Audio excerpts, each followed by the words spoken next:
Jeune, tu l'as fait là, ton article là, ton truc vidéo là sur le site? La chronique vidéo. Ouais, la chronique. Tu l'as fait ça? La chronique vidéo. Bah non. Bah t'en es où? J'ai avancé. Bah montre-moi, je vois rien là. Regarde, j'ai travaillé, j'ai fait ça. Ouais, ça c'est pas le sujet. Oui, mais on va improviser.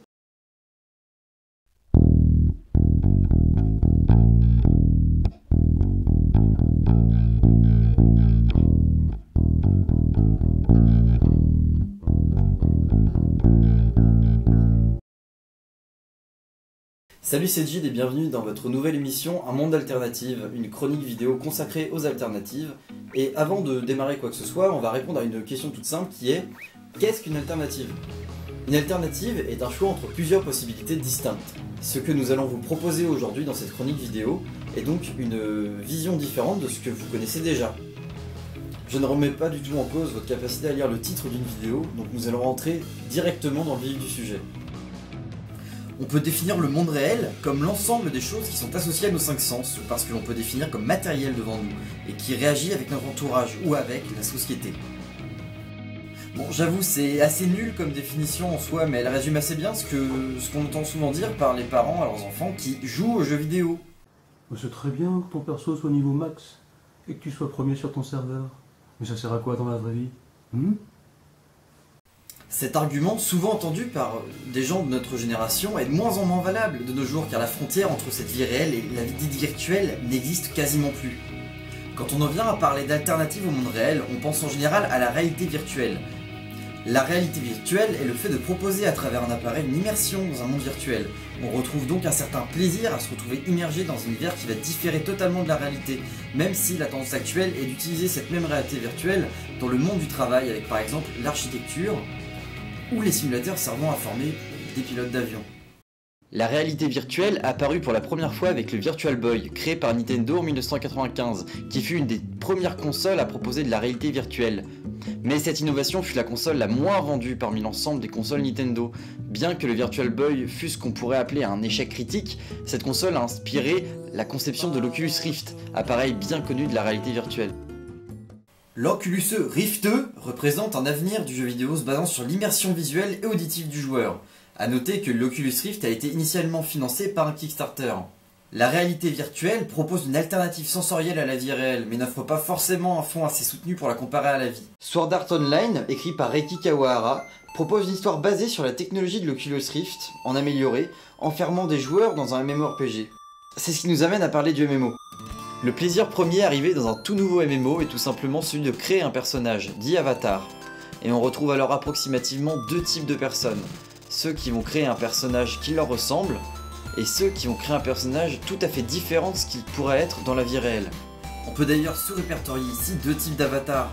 Ceux qui sont ce que l'on aimerait être dans la vie réelle, le beau gosse elfe plein de charisme avec des cheveux blancs, et celui qui est opposé à ce que l'on est. Le méchant noble qui est méchant juste parce qu'il veut être méchant. Je suis trop dark. Si on peut comparer ceci à une naissance dans la vie réelle, on peut déjà l'en différencier puisque l'on a le choix de ce que l'on veut être dans cette seconde vie. Ce personnage rejoindra ensuite des ordres ou des guildes pour correspondre à l'identité de l'avatar fraîchement créé, le joueur créant ainsi une histoire à son personnage qui va vivre au travers de son écran jusqu'à aller farmer pour gagner de l'or et de l'équipement.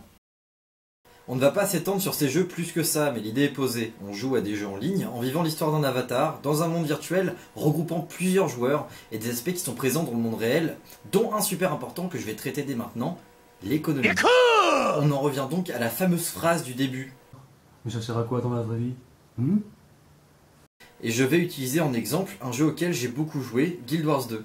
Je vais pas développer sur l'histoire ou autre aspect scénaristique, mais bien parler du système économique du jeu.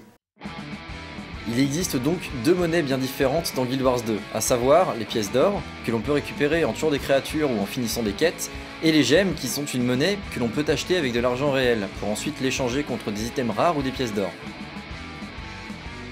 Là où ce modèle est assez intéressant, c'est que l'on peut également échanger des pièces d'or pour obtenir des gemmes, pour ensuite obtenir des items rares sans dépenser le moindre sou. C'est là qu'on peut inclure la notion de travail dans le jeu, puisque l'on va effectuer une action dans le seul but d'en tirer un bien. On ne peut cependant pas échanger les gemmes contre de l'argent réel, tout du moins pas légalement, mais on retrouve parfois des annonces sur eBay pour échanger de l'argent du jeu ou des ressources contre de l'argent réel. On en vient donc à voir apparaître un marché noir qui devient le gagne-pain de certains groupes de farmers chinois. Mais bien sûr, les Chinois, les clichés, tout ça, bah c'est bon, je me casse. Bah... Bah...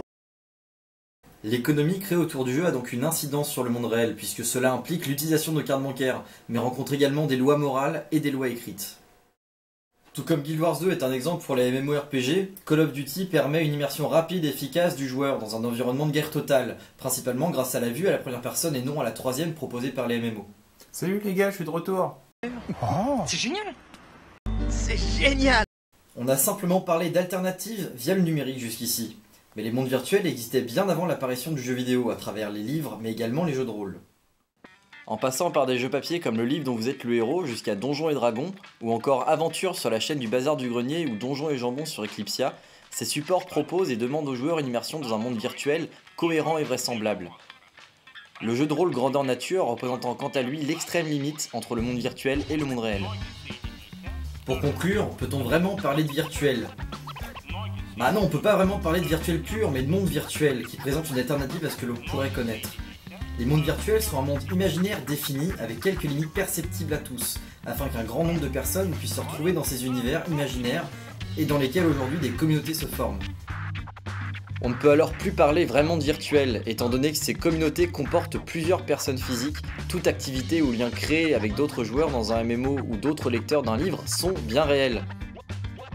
Les mondes virtuels ayant une incidence sur le monde réel, que ce soit économique ou juste idéologique, on ne peut pas réellement parler de virtuel puisqu'ils font partie intégrante de la vie réelle. On peut alors supposer que le virtuel pur existe seulement dans l'imagination, puisqu'elle provient d'une seule personne et ne sert que lui.